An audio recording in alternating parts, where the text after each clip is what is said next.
Hey, what's up, YouTube world, everybody out there?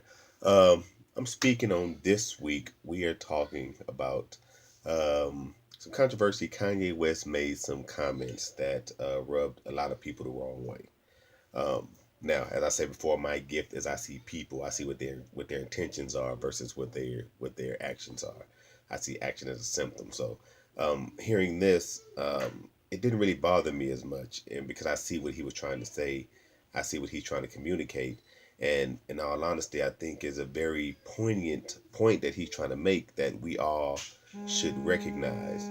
I hope that we could, if we did recognize it, we could actually make some strides to understand what he was trying to say and fix the problem. Now, um, he did lack a lot of tact. He didn't have a lot of tact. He wasn't very charismatic. It was kind of it was poorly said, but or at least that's what the media depicted it as that.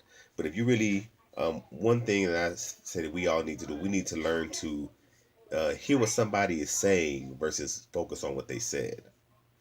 People may not know how to elaborate or effectively communicate what they're saying with their words they're using, but there's a point behind what they're saying. So we need to understand what people are trying to communicate to us versus operating out of the words that they chose.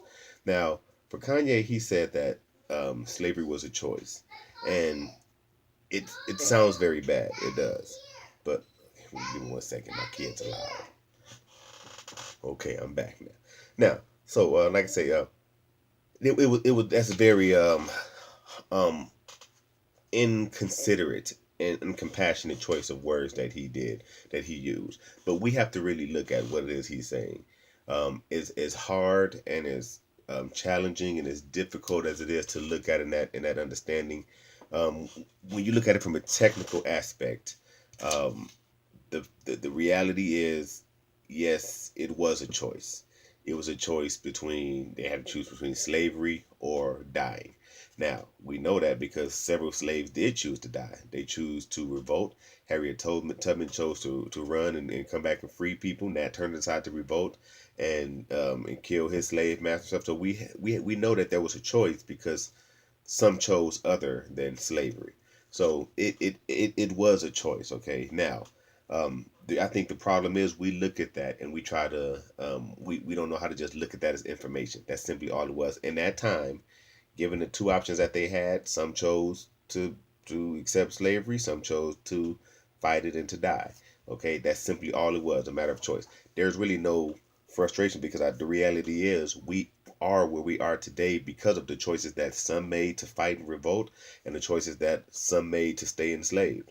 We are all here as a direct result of that. So there is no right or wrong, no cowardice or courageous or anything like that. That is not the point of this. This is simply a matter of information. I'm trying to get information out here because it's always a choice. We as black people always are facing a choice here as long as we're living in this country. Back then, it was being enslaved or being free. Then once the slaves were set free, it was a matter of being treated fairly or you're getting lynched or whatever. And then after that, it was we're gonna give us the right to vote or are we gonna get killed behind it? And even as far as nowadays, I mean, we have to fight for fair education or I mean, we always have to choose to accept what they're giving us or fight what they're giving us, and which led to a lot of people dying behind it. And like I say, even as far as nowadays, um, the injustice that goes on of we move a certain way that a same white person uses, we risk being killed by the police officers because we are seen as a threat.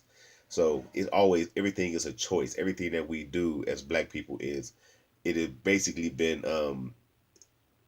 magnified to a choice. It's literally everything is a life or death choice to us. As sad as it is, that's just the reality that it is in this country that we live in today. Now, so when he says it was a choice, we have to, and I think that's a good.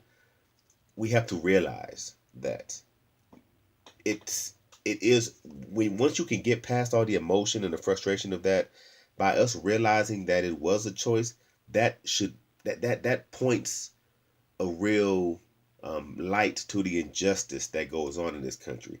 So instead of minimizing it and saying that it wasn't a choice or that we were that was that it wasn't a choice, the reality is we need to shed light that yes, that is what it's like to be black in America. That your choice is to accept this life or get that. Those are the choices that we get. other people come from other countries, and they have choices of building businesses and of higher education and land of the free and the land of opportunity. Yet for us, it is accept what they're giving us or death. So yes, it's we have to realize and um expound. We have to magnify the fact that yes, that is what this country, that the greatest country in the world, that is what we are delegated to some of its own, is that is the choice that they had to choose to make, to choose that lifestyle or to choose death. So I think we need to not get so outraged at the fact that he says it was a choice, but we need to actually shed light to it and say yes, that is something to look at. That is something that you have to look yourselves in the mirror as a social system, as a political, as a country, and say that is a choice that people living in your country have to make. That they have to choose this lifestyle or choose death. So instead of taking everything as a negative and getting so frustrated by an outrage, we really need to look at what it is that's really being said there. Okay. So that's part one to it. I just wanted to get on addressing the whole point of it being a choice. Okay, I don't want to be here all day with y'all. So I'm gonna post a few more videos because I got some more points to make on. I just don't want to have it this super long video. All right.